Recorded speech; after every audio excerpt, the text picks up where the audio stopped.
तो हाँ जी, देखो जी, ये आपकी जन्म कुंडली का चार्ट है। आपकी कुंडली बनी है तुला लग्न की। राशि आपकी बनी है वृष राशि है। कुंडली की बात करूँ, कुंडली कैसी है, ग्रह अच्छे भी हैं, कुछ ग्रह एक दो आपका खराब भी है। पूरा विस्तार से समझाऊंगा और आपके जो सवाल हैं रत्नों को लेके वो भी मैं क्लियर करूंगा। तो ये सब कुछ बताने से पहले आपको मैं थोड़ी सी पहले बेसिक जानकारी समझा देता हूँ, ताकि जो आपको मैं भविष्यवाणी बताने वाला हूँ वो आपको अच्छी तरह से समझ आ जाए। तो बेसिक जानकारी ये है कि जो कुंडली होती है इसमें 12 ग्रह होते हैं, और वो 12 ग्रह मैं लिख देता हूँ। पहले आप 12 ग्रह को याद कर लो। ये है आपका पहला ग्रह, ये दूसरा ग्रह, तीसरा ग्रह, चौथा ग्रह, पांचवा, ये छठा, सातवां, आठवां, नौवां ग्रह, 10वां, 11वां और लास्ट वाला 12वां ग्रह। सबसे पहले देखो जी, आप इन 12 ग्रहों को समझ लो। इन 12 ग्रहों से कुछ ना कुछ देखा जाता है। जैसे कि ये जो पहला ग्रह होता है, इस पहले ग्रह से आपका शरीर देखा जाएगा, आपकी हेल्थ, आपका स्वभाव, आपका रंग रूप, आपकी पर्सनैलिटी पहले ग्रह से देखेंगे। दूसरा ग्रह धन जोड़ने का है। तीसरा ग्रह आपके छोटे भाई बहनों का। चौथा ग्रह आपकी माता, मकान, वाहन का। पांचवा ग्रह बच्चों का। छठा ग्रह शत्रु रोग कर्जा। सातवां ग्रह है आपकी पत्नी का ग्रह। आठवें ग्रह से आपकी उम्र देखी जाएगी। नौवें घर से भाग्य देखेंगे। 10वां घर काम काज का है। 11वां घर लाभ, बड़े भाई बहन, इच्छा पूर्ति। और 12वें घर से आपके खर्चे देखे जाएंगे। तो आपने दो बातें मेरी नोट कर लेनी है। पहली बात, जो मैंने 12 ग्रह बोले हैं सबसे पहले वो याद कर लो। दूसरी बात, इन 12 ग्रहों से क्या क्या देखा जाएगा वो याद कर लो। अब आप ये देखो कि आपने देखना क्या है। आपका सवाल क्या है वो ग्रह देखो। जैसे कि अगर आपका सवाल है आपके काम काज को लेके, तो काम काज का कौन सा घर मैंने बोला है, 10वां घर। तो काम काज के लिए देखना पड़ेगा 10वें घर को। और 10वें घर में लिखा है चार। चार है कर्क राशि, मालक बना चंद्रमा। तो काम काज के लिए हमें चंद्रमा को देखना पड़ेगा। ऐसे ही ये चौथा घर आपकी मैंने माता का बोला है। तो अगर आपने अपनी माता के बारे में जानना है, चौथा घर, और चौथे घर में 10 लिखा है, 10 है मकर राशि, मालक बना शनि। तो आपकी माता के लिए चौथे घर के मालक शनि को देखना पड़ेगा। देखो जी, मेरा कहने का मतलब ये है कि आपने जो भी कुछ देखना है आपको वो घर देखना होगा। और उस घर का जो मालक है वो मालक आपने देखना है कि घर का मालक है कौन, कहाँ जाके बैठा है, अच्छा है या बुरा है। अब आपको देखो जी, मोटा मोटा बेस की जानकारी समझ आ चुकी है। अब बात करते हैं भविष्यवाणी की।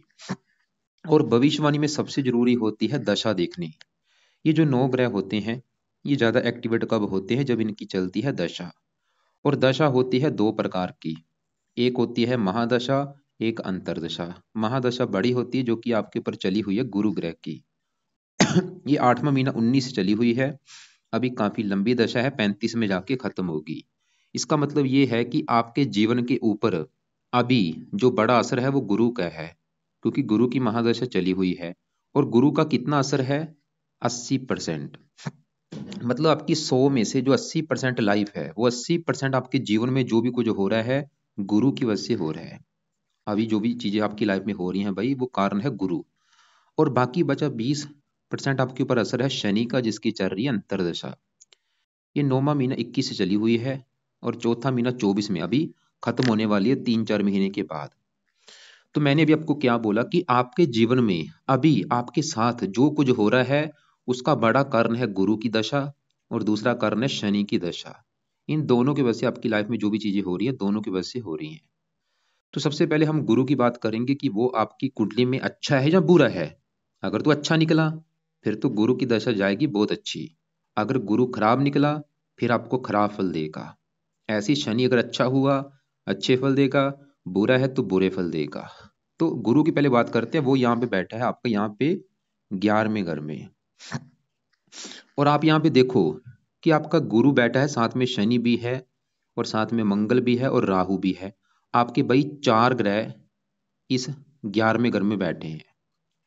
अब होगा क्या, आपको मैं थोड़ा सा विस्तार से समझाता हूँ। ये जो 11वां घर है ये किसका घर है पहले समझो। जैसे आपको मैंने बोला था 12 घरों से कुछ ना कुछ देखा जा रहा है। जैसे कि 9वें घर से भाग्य है, 10वां घर काम काज का है। ऐसे जो 11वां घर होता है, ये 11वां घर है आपके बड़े भाई बहनों का घर। इसके अलावा इस घर से लाभ देखा जाता है, ये लाभ का घर होता है। किसी भी काम में आपको लाभ होगा जो नहीं, 11वें घर से देखेंगे। ये 11वां घर इच्छा पूर्ति का भी घर है, आपकी इच्छाएं पूरी होंगी जो नहीं, आपके धन कमाने के साधन कितने होंगे, मित्रों का भी सुख यहाँ से देखा जाता है। काफी चीजें हैं जो कि 11वें घर से देखते हैं। और 11वें घर में ये जो 4 ग्रह बैठे हैं, इन चारों को देख के डिसाइड होगा। अब देखो जी, आपको मैं एक एग्जांपल समझाता हूँ। एग्जाम्पल ये है कि मान लो एक घर है, मान लो मैं आपकी बात कर रहा हूँ कि आपका जो घर है, अभी जो आपने घर बना रखा है, आपके घर में मान लो 4 बंदे आके बैठ जाएं, और 4 बंदों में 2 मान लो आपके दोस्त हैं। तो जो आपके दोस्त होंगे, जिनको आप दोस्त मानते हैं, वो दोस्त अगर आपके घर में आएंगे, क्या होगा, वो आपके घर का अच्छा करेंगे, घर का कोई नुकसान नहीं करें, क्योंकि वो आपके भाई दोस्त हैं, घर में मेहमान बन के आए हैं, घर का अच्छा ही करेंगे। लेकिन 2 दोस्तों के साथ 2 आपके बैठे हैं दुश्मन, 4 हो गए। मतलब 2 तो आपके दोस्त हैं, और 2 दोस्तों के साथ 2 आपके दुश्मन भी आके बैठ जाएं, क्या होगा भाई? जो जो आपके दुश्मन है उनका क्या भरोसा। दुश्मन क्या करेंगे, घर का नुकसान कर देंगे, घर में टीवी तोड़ देंगे, फ्रिज तोड़ देंगे, फर्नीचर तोड़ देंगे। वो काम यहाँ पे होगा इस 11वें घर में। ये जो 11वां घर है, ये जो 4 ग्रह बैठे हैं, ये 11वां घर है किसका? देखो जी, 11वें घर में लिखा है 5, जो कि है सिंह राशि। मालक बना सूर्य है, और सूर्य के घर में यहाँ पे जो राहु मंगल गुरु शनि है। जो सूर्य, ये जो सूर्य का ग्रह है, सूर्य देखो जी गुरु का है मित्र, और मंगल का भी मित्र है। मतलब आपका ये जो गुरु और मंगल है, ये मुझे बहुत अच्छे लगे हैं। गुरु भी आपका बहुत अच्छा है, अच्छे फल देगा, मंगल भी अच्छे फल देगा। लेकिन इसी घर में जो राहु है और शनि है, ये मुझे आपके अच्छे नहीं लगे। क्यों नहीं अच्छे लगे? क्योंकि ये सूर्य का ग्रह है, और राहु सूर्य को अपना दुश्मन मानता है, और शनि भी सूर्य को अपना दुश्मन मानता है। तो मैंने अभी क्या बोला, इन चारों में आपका गुरु अच्छा है क्योंकि वो सूर्य के घर में है, मंगल अच्छा है, वो भी सूर्य के घर में मित्र राशि है। तो पहले आपको मैं गुरु के बारे में बताता हूँ कि गुरु, अभी जैसे मैंने बोला कि आपकी जो गुरु की दशा चली है, वो डिपेंड होगा कि गुरु अच्छा है या बुरा है। क्योंकि गुरु तो अच्छा है, इसका मतलब ये है कि वो आपको अच्छे फल देगा। अब देखो जी, गुरु बैठा है इस घर में आके सूर्य के घर में, लेकिन गुरु का भी एक अपना घर है, वो है ये तीसरा घर। ये जो तीसरा घर है, तीसरा घर है आपके छोटे भाई बहनों का घर, छोटी यात्राएं, पराक्रम, उद्यम, मेहनत, साहस। मेहनत चला गया लाभ के घर में। गुरु 5वीं दृष्टि से अपने घर को देख भी रहा है। गुरु भाई ये दिखा रहा है कि आप खुद की मेहनत के बल पर अपनी सभी इच्छाएं पूरी करेंगे इस दशा में। आपको काफी मेहनती बना देगा, उद्यमी बना देगा, साहसी बना देगा, और पराक्रमी बना देगा। और आप अपने पराक्रम के बल पर, अपने उद्यम के बल पर अपनी इच्छाएं पूरी करेंगे, धन कमाएंगे, धन कमाने के साधन पैदा करेंगे, और आपके धन कमाने के साधन भी कई होंगे। आपके कामकाज में लाभ होगा आपकी खुद की मेहनत के बल पर, गुरु ये दिखा रहा है। और गुरु की 3 दृष्टियां 5वीं यहाँ पे, जो कि अपना घर है, इस घर का अच्छा कर देगा। 7वीं दृष्टि से 5वें घर को देखेगा, और 9वीं दृष्टि से 7वें घर को, इस घर का भी अच्छा कर देगा। मतलब भाई गुरु जो है, गुरु की भी जो दशा चली है, ये धन के रिगार्डिंग आपको बहुत अच्छे फल देगा, आपको धनी बना देगा, धन कमाने के साधन बढ़ा देगा, धन की कमी नहीं रहने देगा। तो हमने क्या बोला, मैंने भी क्या बोला कि गुरु अच्छा है, अच्छे फल देगा। लेकिन एक नेगेटिव बात है। नेगेटिव बात क्या है? अभी जो मैंने गुरु के अच्छे फल आपको बोले हैं, वो अच्छे फलों में कमी आ जाएगी, क्योंकि साथ में राहु बैठा है। राहु देखो जी, गुरु के साथ जब बैठता है, एक दोष बनता है जिसे कहते हैं चंडाल दोष। मतलब राहु ने क्या किया, गुरु को खराब कर दिया। जैसे कि देखो, आपके घर में मैंने भी बोला कि आपका दोस्त आया हो, दोस्त कर रहा है घर का अच्छा, लेकिन दोस्त के साथ एक आपका दुश्मन आपके घर में आ जाए, तो दुश्मन क्या करेगा, आपके घर को भी खराब कर देगा, घर में तोड़ फोड़ कर देगा, और आपके दोस्त के साथ भी मारपीट करेगा। वो काम यहाँ पे राहु कर रहा है। राहु गुरु के साथ बैठा है, तो चंडाल योग बना है। मतलब गुरु के जो अभी मैंने बोला कि ये आपको अच्छे फल देगा, वो अच्छे फलों में कमी आ जाएगी। मतलब गुरु के अच्छे फल आपको पूरी तरह से नहीं मिल पाएंगे। तो सवाल है कि गुरु के अच्छे फल को लिया कैसे जाए। मतलब ऐसा आप क्या काम करें जिसकी वजह से गुरु के जो अच्छे फल आपको पूरी तरह से मिले। तो उपाय में से पहला उपाय जो आपने करना है, वो है, आपने गुरु का करना है रोजाना मंत्र जाप। और ये गुरुवार से शुरू करना, संकल्प लेके, जो अभी गुरुवार आएगा, आज शायद मुझे लगता है बुधवार है, कल गुरुवार है, तो कल से ये मंत्र स्टार्ट करो। रोजाना आपने 1 माला या 2 माला मंत्र करना ही करना है। और कब तक करना है मंत्र? जब तक दशा है करते रहो। मंत्र कौन सा है? ओम ब्रह्म बृहस्पति नमः। कल गुरुवार से संकल्प कैसे लेना, आप ये बोलना कि हे गुरु देवता जी, मेरा नाम ये है, मेरी जात ये है, मेरी गोत ये है, आपकी मेरे ऊपर चल रही है बड़ी महादशा, और मैं चाहता हूँ ये दशा मेरी अच्छी जाए, इसलिए आज से आपका मैं रोजाना मंत्र जाप किया करूंगा। अब देखो जी, आगे बढ़ते हैं। हमने क्या देखा, गुरु जो आपका है अच्छा, वैसे तो अच्छा था, लेकिन राहु से पीड़ित है थोड़ा सा, इसकी वजह से चंडाल योग बना है। मतलब उसके अच्छे फल कम मिलेंगे, तो अच्छे फल बढ़ाने के लिए उसका मंत्र जाप आपको करना पड़ेगा। अब इसी घर में देखो जी, गुरु के साथ मंगल बैठा है, और आपको मैंने क्या बोला था कि मंगल भी बहुत अच्छा है। अब सवाल है कि मंगल क्या अच्छे फल देगा। मंगल के भी इस कुंडली में दो ग्रह हैं। एक तो मंगल आपके इस घर का मालक है, दूसरे घर का, और ये इस घर का मालक है सातवें घर का।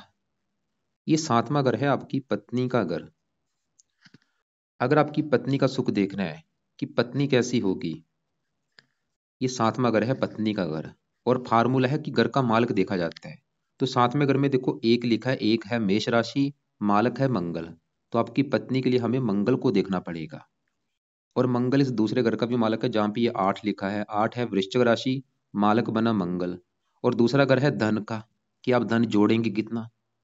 तो मंगल किस घर का मालक है, सातवें घर का पत्नी घर का, और दूसरा घर जो कि धन जोड़ने का घर है। और मंगल बैठा है 11वें घर में, अच्छी राशि है, मित्र राशि है, मतलब धन चला गया लाभ के घर में, पत्नी लाभ के घर में बैठी है। मंगल ये दिखा रहा है कि आपकी भाई पत्नी का सुख अच्छा है, और पत्नी के आने के बाद आपका काम धंधा भी अच्छा चलेगा। और हो सकता है आपकी पत्नी काम काज करने वाली हो जाए, उसके आने के बाद आपका काम काज चलना शुरू हो जाए। मंगल ये दिखा रहा है। और मंगल ये भी दिखा रहा है कि आपको धनी बना देगा, आपके पास धन की कमी नहीं रहेगी। तो हमने क्या देखा कि मंगल आपका अच्छा है, वो अच्छे फल क्या देगा, पत्नी का सुख अच्छा देगा, और आपको धनी बना देगा, धन कमाने के साधन बढ़ा देगा, धन की कमी नहीं रहेगी, और पत्नी के आने के बाद आपकी किस्मत भी चमकेगी। लेकिन यहाँ पे भी एक नेगेटिव बात है। वो क्या है भाई, मंगल के साथ राहु बैठा है, मतलब राहु गुरु को तो खराब कर ही रहा है, वो मंगल को भी खराब कर रही है। जो आपका राहु है भाई, इसने गुरु को तो खराब कर दिया क्योंकि चंडाल योग बना था, ये मंगल को भी खराब कर रहा है, क्योंकि अंगारक दोष बन चुका है। जब भी राहु मंगल के साथ बैठते हैं, अंगारक दोष बनता है, और बिल्कुल क्लोज बैठे हैं। देखो, राहु 4 डिग्री का है, मंगल 4 डिग्री का, बिल्कुल क्लोज, 0 डिग्री का फासला। मतलब मंगल और राहु क्या है, दोनों दुश्मन है, इनमें लड़ाई झगड़े हो रही, इसे कहते हैं ग्रह युद्ध। मतलब अभी जो मंगल के आपको मैंने अच्छे फल बोले हैं, क्या अच्छे फल बोला है कि भाई पत्नी का सुख अच्छा है, लेकिन भाई राहु की वजह से क्या होगा, पत्नी संबंधी दिक्कतें पैदा हो जाएंगी। मंगल तो अच्छा था, लेकिन राहु ने उसको खराब कर दिया, तो क्या होगा, पत्नी संबंधी आएंगी दिक्कतें परेशानियां। वो क्या दिक्कतें होंगी, जहाँ तो आपकी पत्नी से बनेंगी नहीं, या विवाह में देरी कर देगा, या पत्नी से लड़ाई झगड़े होते रहेंगे। और मंगल धन का भी मालक है, धन संबंधी भी दिक्कतें इस राहु की वजह से आएंगी। तो मेरा कहने का मतलब ये है कि गुरु भी अच्छा था, मंगल भी अच्छा है, लेकिन दोनों को खराब कर रहा है ये राहु ग्रह। तो आपको भाई राहु के उपाय बहुत ही ज्यादा करने जरूरी हैं। और यहाँ पे सवाल है कि मंगल को अच्छा कैसे किया जाए। तो आपने मंगल का भी मंत्र जाप करना है सुबह के टाइम रोजाना, 1-2 माला। और मंगल का मंत्र है ओम अंग अंगारकाय नमः। और मंगल का मंत्र करने से क्या फायदा होगा, सबसे बड़ा फायदा, पत्नी संबंधी कोई दिक्कतें नहीं आएंगी, पत्नी से लड़ाई झगड़े नहीं होंगे, धन संबंधी दिक्कतें नहीं आएंगी। तो गुरु का भी मंत्र बोला है सुबह के टाइम करना है, उसी समय मंगल का भी 1-2 माला करना है। अब देखो जी, यहीं पे शनि बैठा है। सवाल है कि शनि कैसा है। शनि भी आपका मुझे खराब लगा है, थोड़े से अच्छे फल देगा, लेकिन ज्यादा खराब फल देगा, क्योंकि शनि देखो जी बैठा है 11वें घर में, और सिंह राशि है, शत्रु राशि है। और वैसे भी ये चलित कुंडली में 12वें घर के ऊपर जा रहा है। और शनि भी इस कुंडली में दो घरों का मालक है, एक तो इस घर का, चौथे घर का, और ये 5वें घर का भी मालक है। ये जो चौथा घर है, ये घर होता है आपकी माता का घर, मकान का घर, वाहन, भूमि, जमीन, जायदाद, इस चौथे घर से देखेंगे। और चौथे घर में लिखा है 10, जो कि मकर राशि, मालक बना शनि। तो आपकी माता, मकान और वाहन के लिए हमें शनि को देखना पड़ेगा, क्योंकि वो एक तो यहाँ पे बैठा है सूर्य की राशि में, और बड़ा हिस्सा चलत कुंडली में जाएगा 12वें घर के ऊपर, जो कि खर्च का घर है, हानि का। मतलब शनि ये दिखा रहा है कि आपको माता, मकान और वाहन को लेकर दिक्कतें परेशानियां पैदा होंगी। कब होंगी, अभी शनि की जो दशा चल रही है इसमें आपको दिक्कतें ये आएंगी। मतलब जो शनि की दशा चल रही है, ये थोड़ा सा आपका समय अच्छा नहीं है। गुरु फिर भी चलो अच्छे फल दे रहा था, लेकिन वो थोड़ा सा चलो राहु से पीड़ित है। बाकी शनि भाई थोड़े से ज्यादा बुरे फल देगा। क्या बुरे फल देगा, इस दशा में, शनि की दशा में माता संबंधी कोई ना कोई दिक्कतें पैदा हो सकती हैं। वो दिक्कतें का मतलब ये है कि जहाँ तो माता से आपकी बनेगी नहीं, या माता बीमार होगी, या माता की लाइफ में कोई कष्ट आएगा। चौथा अगर मकान का है, शनि की वजह से मकान को भी लेकर दिक्कतें आएंगी कोई ना कोई, जहाँ तो मकान के ऊपर खर्चा ज्यादा होगा, या मकान की हानि होगी। चौथा अगर वाहन का है, वाहन को भी लेके जहाँ तो खर्चा ज्यादा होगा, या वाहन के ऊपर आपकी, या वाहन से हानि होगी। और शनि इस 5वें घर का भी मालक है, संतान के घर का, संतान संबंधी भी चिंता पैदा कर देगा। तो शनि के बुरे फल क्या क्या हैं? माता, मकान, वाहन, संतान, इनको लेकर कोई दिक्कतें परेशानियां पैदा हो सकती हैं शनि की दशा में। और सबसे नेगेटिव बात, ये शनि की दशा जो चली है इसमें आपके खर्चे बहुत ज़्यादा बढ़ेंगे। धन खर्च बहुत ज़्यादा होगा, धन भी खर्च होगा, समय भी खर्च होगा। तो आपके लिए भाई शनि के भी उपाय करने जरूरी, ताकि ये जो दशा चली अच्छी जाए। वैसे दशा खत्म हो जाएगी चौथे महीना 24 में। तो शनि के दो उपाय आपको बताता हूँ। पहला उपाय कि आप रात के समय शनि चालीसा का पाठ पढ़ा करो, और ये पाठ आपने पढ़ना ही पढ़ना है, रात के समय एक पाठ जरूर पढ़ो। दूसरा उपाय, शनि मंदिर में माथा टेक के आया करो। सवाल की करने से फायदा क्या होगा? फायदा ये होगा कि जो शनि की दशा जा रही है आपकी अच्छी जाएगी। और इसमें अच्छा क्या होगा, क्योंकि शनि चौथे घर का मालक है। आपको शनि के उपाय करने से माता के लिए बहुत अच्छा होगा, मकान का सुख बहुत अच्छा रहेगा, मकान को लेकर कोई दिक्कतें नहीं आएंगी, वाहन को लेकर दिक्कतें नहीं आएंगी, आपकी संतान संबंधी कोई चिंता परेशानी आपको नहीं होगी ये शनि के उपाय करने से। और आपके वैसे भी कुंडली में जो इष्ट देव है वो शनि देवता है। इष्ट देव की पूजा उपासना वैसे भी अच्छी मानी गई है, इसलिए भाई शनि चालीसा का पाठ पढ़ना ही पढ़ना है। और शनि मंदिर में जाया करो, माथा टेक के आया करो हर शनिवार को। बाकी देखो जी, आगे बढ़ते हैं, क्योंकि यहाँ पे सबसे जो नेगेटिव बात थी वो है राहु। राहु मुझे बहुत ज्यादा खराब लगा। सवाल कि राहु इतना खराब है, तो आप ये समझ लो आपकी पूरी कुंडली में जो ग्रह खराब है वो ये राहु है। और राहु क्यों खराब है, उसके हैं दो तीन कारण। पहला जो कारण है खराब होने का, वो है आपकी कुंडली में बना है काल सर्प दोष। मतलब यहाँ पे बैठा है केतु 5वें घर में, और ये 11वें घर में बैठा है राहु। और बाकी हिस्सा पूरा खाली। देखो 12वां घर में कोई ग्रह नहीं, पहले घर में कोई ग्रह नहीं, दूसरा घर, तीसरा, चौथा, इन घरों में कोई ग्रह नहीं बैठे, सभी ग्रह इस साइड में हैं। तो इसे कहते हैं काल सर्प दोष, जो कि आपकी कुंडली में बना हुआ है। और ये जो काल सर्प दोष है जब बनता है, बंदे को आगे नहीं बढ़ने देता, लाइफ में दिक्कतें पैदा करता है, रुकावटें पैदा करता है, स्ट्रगल आता है।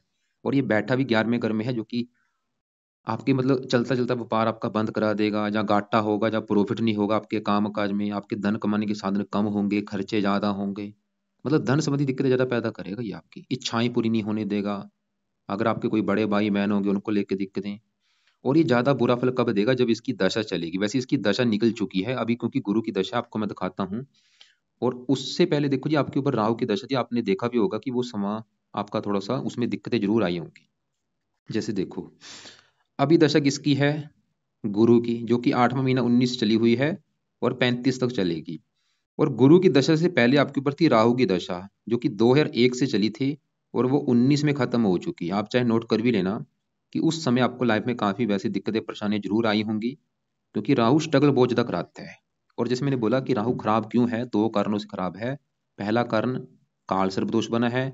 दूसरा कारण खराब होने का कि राहु बैठा है यहाँ पे दुश्मन के घर में बैठा है, सूर्य की राशि में बैठा है, शत्रु राशि है। तो आपको देखो जी, मैं राहु के 2 या 3 उपाय बताता हूँ, वो आप करो। इसकी वजह से हजारों फायदे होंगे, मतलब आपकी लाइफ में चेंज आ जाएगा अगर आपने राहु के उपाय कर लिए। क्या फायदा होगा राहु के उपाय करने से? पहला फायदा ये होगा, आपका काल सर्प दोष दूर हो जाएगा। क्योंकि काल सर्प दोष भाई आपको आगे बढ़ने नहीं देगा, आपको मेहनत का फल नहीं मिलेगा। तो राहु को सही करने से काल सर्प दोष दूर होगा। दूसरा फायदा यह है कि राहु क्योंकि मंगल को भी खराब कर रहा है, गुरु को भी खराब कर रही है, जो दोष बने हैं, चंडाल योग बना है, अंगारक दोष बना है, ये दोष भी दूर हो जाएंगे। और राहु को सही करने से आपकी आमदन बढ़नी शुरू हो जाएगी, इच्छाएं पूरी होनी शुरू हो जाएंगी।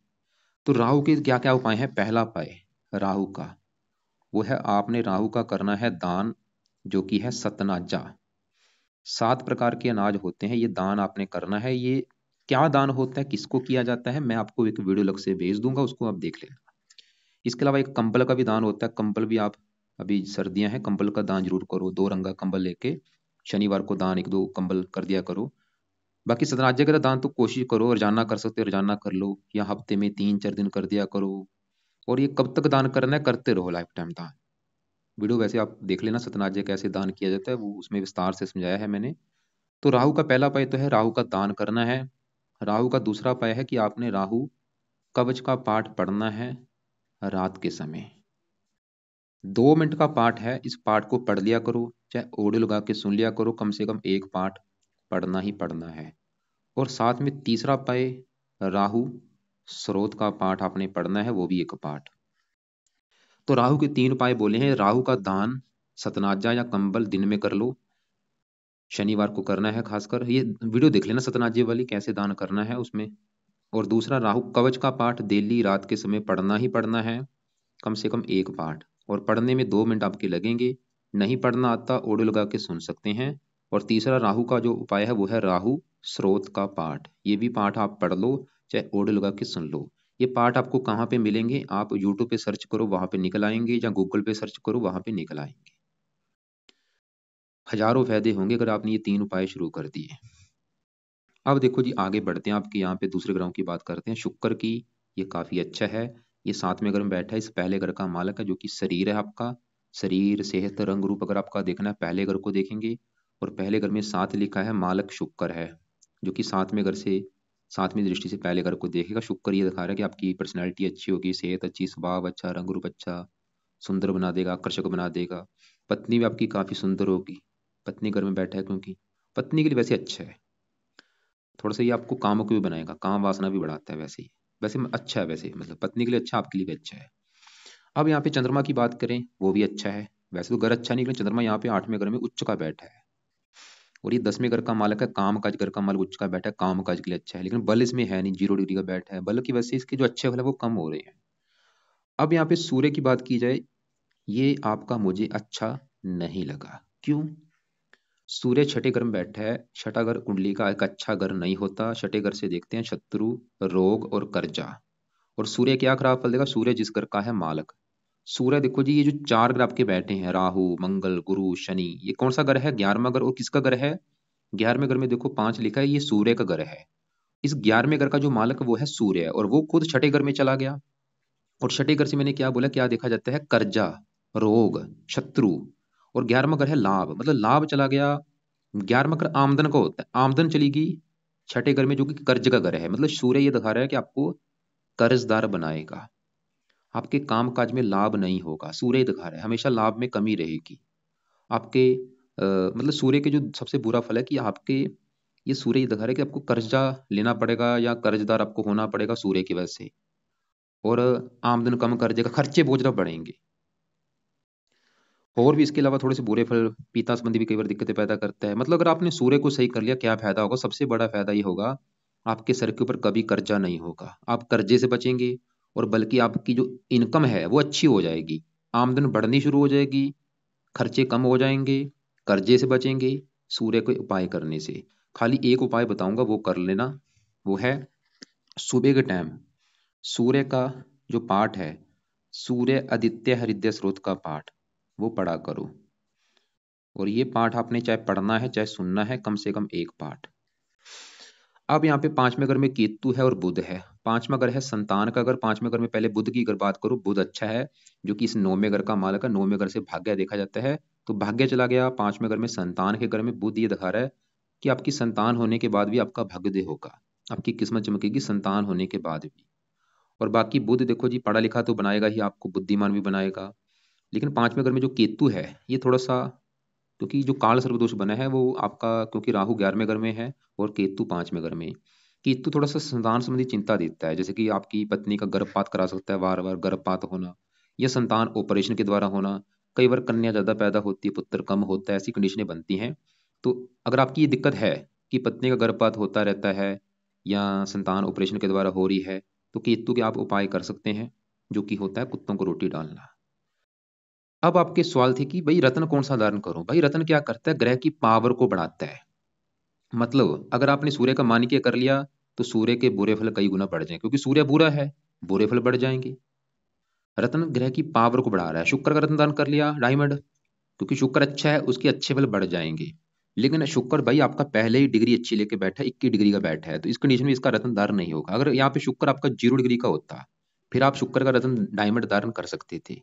तो यहाँ पे शुक्र का डायमंड मत धारण मत करो, क्योंकि वो डिग्री पहले ही अच्छी लेके बैठा है। शनि क्योंकि आपका खराब है, तो नीलम धारण करने से क्या होगा? शनि के बुरे फल कई गुना बढ़ जाएंगे। तो बोल के शनि का नीलम रत्न धारण मत करना, क्योंकि वो चलित कुंडली में 12वें घर के ऊपर जा रहा है। नीलम धारण कर लिया, खर्चे बहुत ज्यादा बढ़ जाएंगे, माता मकान वाहन की हानि होगी। नीलम किसी कंडीशन में धारण नहीं होगा, क्योंकि रत्न क्या मैंने बोला है, पावर को बढ़ाता है। अब देखो जी, आप बुध का पन्ना, बुध भी आपको देखो जी 13 डिग्री का बैठा है, वो भी डिग्री अच्छी लेकर बैठा है, उसका भी पन्ना रत्न धारण आप मत करो। वैसे तो अच्छा है, लेकिन वो डिग्री पहले ही अच्छी लेके बैठा है। तो आपने सवाल कि रत्न धारण करना किसका है। मोती देखो जी क्या है, मोती क्योंकि ये 8वें घर में है, तो मोती वैसे इस कुंडली में धारण नहीं होता, क्योंकि कुछ ग्रह मार्केश होते हैं, कुछ योग कारक होते हैं। योग कारक ग्रह अगर अच्छा है तभी उसका रत्न धारण होता है। जैसे आपका शनि वैसे तो योग कारक था, लेकिन अब वो योग कारक नहीं रहा, क्योंकि वो 12वें घर में चला गया, खराब घर में। तो रत्न मैं आपको ये बोलूंगा कि रत्न आप कोई धारण मत करो। एक रत्न धारण कर सकते हो, वो है मूंगा, क्योंकि मंगल अच्छा है, लेकिन वो बल कम लेके बैठे, उसका बल बढ़ाने के लिए अगर आपके पास मूंगा रत्न है तो वो रत्न आप राइट हैंड की रिंग फिंगर में धारण कर सकते हो। और इस ये रत्न आप या तो तांबे में या पित्तल में या सोने में जड़वा के धारण कर लेना। आपके वजन के बराबर धारण होगा। अगर आपका वेट 70 किलो है तो 7.25 रत्ती का मूंगा धारण कर लेना। और शुक्ल पक्ष के पहले मंगलवार को धारण होगा। सुबह के टाइम धारण करना, सुबह 7:15 या 8:15 या 9:15 बजे। धारण करने से फायदा क्या होगा, मंगल का मूंगा धन के लिए अच्छा होगा, बोझदा पत्नी के लिए अच्छा होगा, लेकिन एक थोड़ा सा बुरा फल बढ़ेगा, गुस्सा आपको आना बढ़ सकता है, गुस्सा ज्यादा आएगा। बाकी धारण करके आप देख लेना। और इसके साथ दूसरा रत्न कोई धारण मत करो। मोती भी आप धारण कर सकते हैं क्योंकि वो उच्च का है, लेकिन मोती भी क्योंकि ये थोड़े से ये भी बुरे फल बढ़ेंगे, क्योंकि ये दूसरे घर को देख रहा है, नीच राशि है, थोड़ी सी धन की भी हानि होगी। मेन आपको देखो जी, मैं एक सबसे जो मेन चीज होती है वो पाठ पूजा होती है। जो मंत्र जाप क्या करते हैं, ग्रह की पावर को बढ़ाते हैं, अच्छी पावर बढ़ती है, बुरी पावर कम होती है। इसलिए जरा रत्नों के चक्कर में मत पड़ो, मेन ये पाठ पूजा करो। तो पाठ पूजा कौन कौन से हैं आपके पास, दो समय है, मैं आपको फिर रिपीट करता हूँ क्या क्या मैंने बोला है। सुबह के टाइम आपने क्या क्या करना है, सुबह के टाइम रोजाना गुरु का मंत्र एक माला करना है, मंगल का एक माला मंत्र करना है, और सूर्य का आदित्य हृदय सूक्त का पाठ करना है रोजाना। ये नियम बना लो। और गुरु का मंत्र आप गुरु कल से शुरू कर लेना, मंगल का आपने मंगलवार से शुरू करना है, फिर रोजाना करना है, और सूर्य का संडे से शुरू करना है। और रात के समय आपने शनि चालीसा का एक पाठ पढ़ना है, रात के समय एक पाठ पढ़ना ही पढ़ना है। उसी समय आपने राहु कवच का पाठ पढ़ना है, और उसी समय राहु स्रोत का पाठ। 3 पाठ आपके रात के समय है। और जो दान बोला है वो राहु का दान सतनाजा वो दिन के समय कर सकते हैं, कंबल का दान शनिवार को कर दिया करना। और शनि मंदिर में भी आपने जाना है हर शनिवार को। और बाकी आपको रत्न मैंने मूंगा बोला है, अगर आपके पास है कर लेना, नहीं है तो क्योंकि मंत्र आप करेंगे मंगल का, उससे भी इसका बल बढ़ेगा। बाकी जो काल सर्व दोष है उसके लिए राहु का आपको मैंने 3 पाठ बोले हैं, 2 पाठ है, और तीसरा दान वो करो। और केतु के लिए कुत्तों को रोटी डाल सकते हो। बाकी आप ऐसा करना, जो भी फिर भी आपको कुछ पूछना होगा कल दोपहर को 1 से लेके 2:30 के बीच में मुझे कॉल करके पूछ लेना, या फिर शाम 6 से लेके 7 के बीच में कॉल करके पूछ लेना। दान किसका करना है, दान एक तो आपको मैंने राहु का बोला सतनाजा, और केतु का दान है कुत्तों को रोटी डालना, और तीसरा दान आपने करना है शनि का, शनि मंदिर में जाके जब शनि मंदिर माथा टेकने जाएंगे वहां पे तेल का दान करके आ सकते हैं। और शनि का दान तब तक करना है जब तक ये दशा है, तब तक कर लो। वैसे शनि मंदिर जाते रहना, क्योंकि शनि आपके इष्ट देवी हैं, वो तो आप हर शनिवार को शनि मंदिर जरूर जाया करो। और शनि चालीसा का भी पाठ एक पाठ जरूर पढ़ो, लंबे समय के लिए पढ़ते रहो ये पाठ।